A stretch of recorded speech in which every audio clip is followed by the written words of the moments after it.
एक गांव में सुप्रजा और राधिका नाम के सास बहू रहते थे। राधिका का पति रमेश शहर में जॉब करता है। राधिका की सास सुप्रजा घर पर गाय पाल के उस गाय के दूध को बेचती थी। राधिका शहर की लड़की होने पर काम छोड़ के 24 घंटे मोबाइल में रील्स देखती थी। एक दिन राधिका सास के पास आकर ऐसे कहने लगी, सासू माँ, हमारे गाय के दूध के लिए बाहर बहुत सारे लोग वेट कर रहे हैं। हो, पर आज मेरी तबीयत ठीक नहीं है बहू, इसीलिए तो गाय से दूध निकाल कर वो सारे कस्टमर्स को दूध दे दे बहू। क्या सासू माँ, मैं गाय से दूध निकालो? बाप रे, मुझसे नहीं होगा। ऐसे कहने से कैसे बहू, एक बार कोशिश तो करो। इससे पहले एक बार मैं गाय से दूध निकालने की कोशिश की सासू माँ, तब गाय मुझे उसके पैर से लात मारी। वो झटका मुझे अभी तक याद है। ऐसे कह के राधिका वहां से जाकर उसके मोबाइल फोन में रील्स देख के टाइम पास करने लगी। तब सास अपने आप में ऐसे बातें करने लगी, ये मेरी बदकिस्मती है, ऐसे काम चोर बहू आई। उसे डांट के क्या लाभ, पहले मेरे बेटे को डांटना है। ऐसे मोबाइल की पागल लड़की से शादी किया। ऐसे सुप्रजा बहू को शपथ लगा के उसे बुखार आने पर भी वो गाय के पास जाकर कटोरी भर दूध निकालकर राधिका को देती है। तब राधिका उस दूध को कस्टमर्स को देके उनसे पैसे लेती है। ऐसे इस तरह सुप्रजा की तबीयत ठीक नहीं रहने पर भी उसका दूध का व्यापार जरूर करती थी। उससे गांव वालों को सुप्रजा के घर हर समय गाय का दूध जरूर मिलेगा करके भरोसा पैदा होती है। थोड़े दिन बीतने तक एक दिन सास उसके घर के पास दूध लेने आई कस्टमर्स से ऐसे पूछने लगी, पंकजम, कितने लीटर दूध चाहिए? सुप्रजा, मुझे जल्दी से 2 लीटर गाय का दूध चाहिए क्योंकि हमारे घर मेहमान आए हैं। ऐसे पंकजम 2 लीटर दूध जल्दी चाहिए करके सुप्रजा को पूछने पर उसके व्यापार का अच्छी बोनी हुई करके मन में खुश होती है। सुप्रजा बहुत खुश होकर दूध देने के लिए बड़ा लोटे के लिए ढूंढने लगी, पर लोटा दिखाई नहीं देता और बहू को बुलाने लगी। अरे हो बहू, राधिका बहू। हाँ, बताइए सासू माँ, क्या चाहिए? घर के अंदर से बड़ा लोटा ला। हाँ ठीक है सासू माँ, ला रही हूँ। ऐसे कह के राधिका एक हाथ से मोबाइल देख के दूसरे हाथ से छोटा सा ग्लास लेके घर से बाहर आकर सास से ऐसे कहने लगी, ए लीजिए सासू माँ, ग्लास पूछे ना। तब सुप्रजा को गुस्सा आकर मोबाइल देख रही बहू को उसी ग्लास से सर पर जोर से मारती है। अरे ये क्या सासू माँ, क्यों मार रहे हो? अरे हो मोबाइल की पागल, मैं क्या पूछी और तू क्या लाई? आप ग्लास ही पूछे ना। मैं बड़ा लोटा पूछी रे। हाँ, तो 1 मिनट, मैं अभी लाती हूँ। ऐसे राधिका कहने पर पंकजम ऐसे कहने लगी, सुनो सुप्रजा, मुझे देर हो रही है, उसी ग्लास से 2 लीटर दूध दे दे। ऐसे पंकजम कहने पर सुभद्रा ऐसे ही करके पंकजम को वहां से भेज देती है। उसके बाद राधिका से सुप्रजा ऐसे कहने लगी, सुनो बहू, तू दिन रात मोबाइल देख के बाहर की दुनिया भूल रही है। इस पागलपन से लगता है तू किसी न किसी दिन परेशानियां लाएगी। जा अंदर जाके खाना बना। ऐसे इस तरह सुप्रजा बहू से परेशानियां होने पर भी उसका व्यापार करती थी। थोड़े दिन बीतने के बाद एक दिन सुप्रजा राधिका को बुलाकर ऐसे कहने लगी, सुनो बहू, मैं तुझे 2 कटोरियां दे रही हूँ। एक कटोरी में गाय का दाना है और एक कटोरी में बटर मिल्क है। दाने वाली कटोरी गाय के लिए और बटर मिल्क वाली कटोरी बाजू गली में रहे शॉप वाले को देकर पैसे लेकर आना, समझी? ऐसे सुप्रजा राधिका से कह के उसे भेजती है।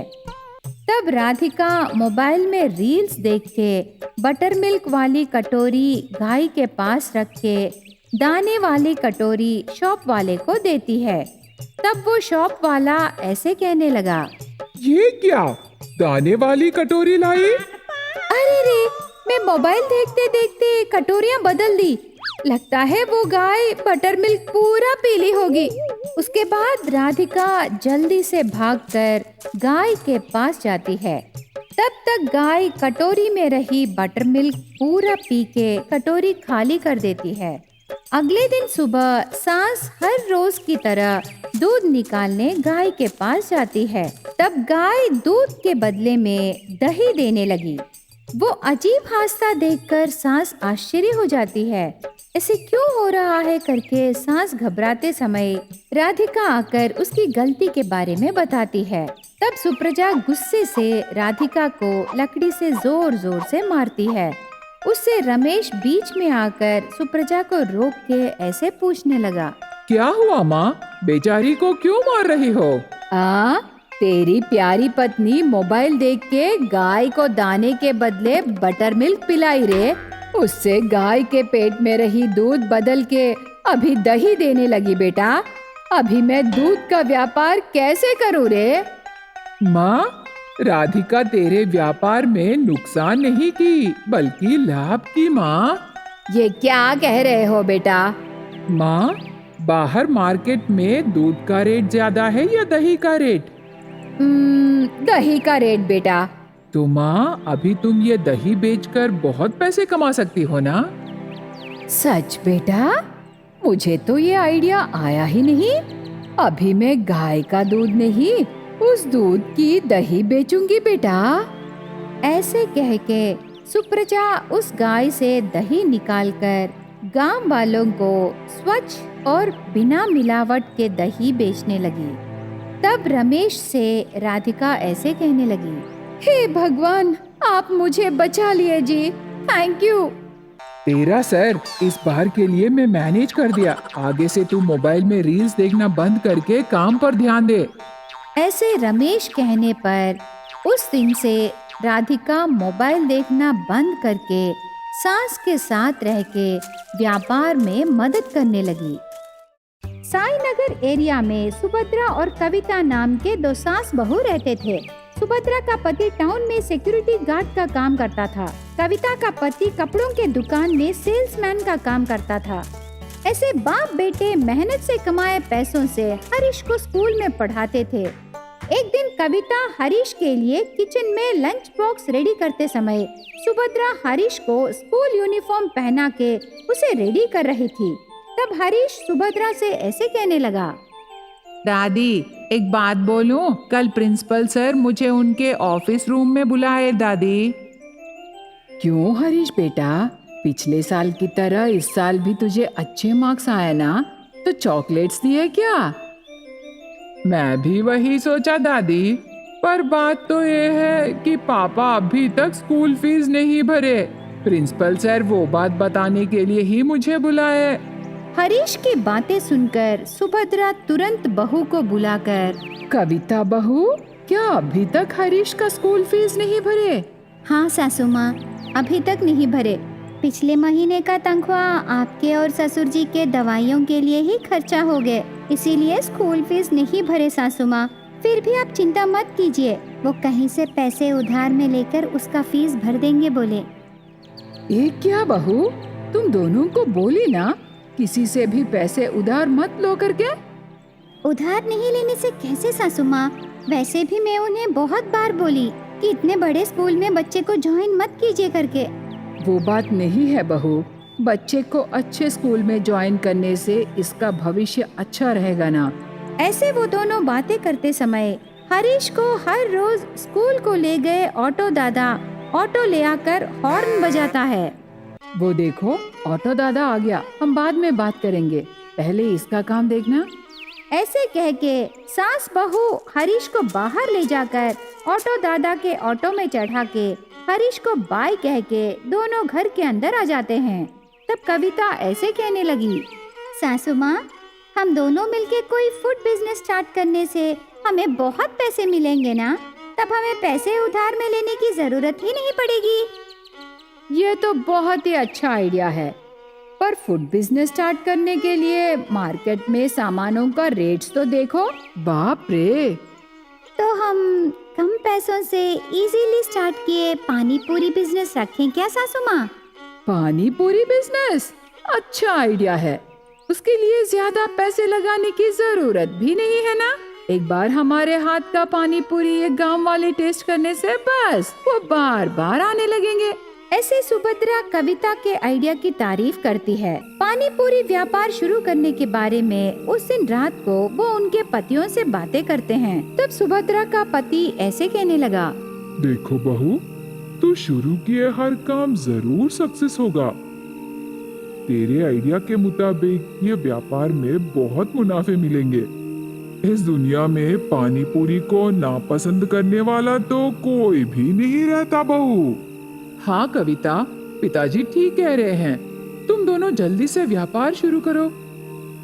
ऐसे परिवार पूरा कविता से पानी पूरी व्यापार शुरू करने को कहते हैं। उससे अगले दिन सास बहू पानी पूरी व्यापार के लिए सारे सामान खरीद के घर ले आते हैं।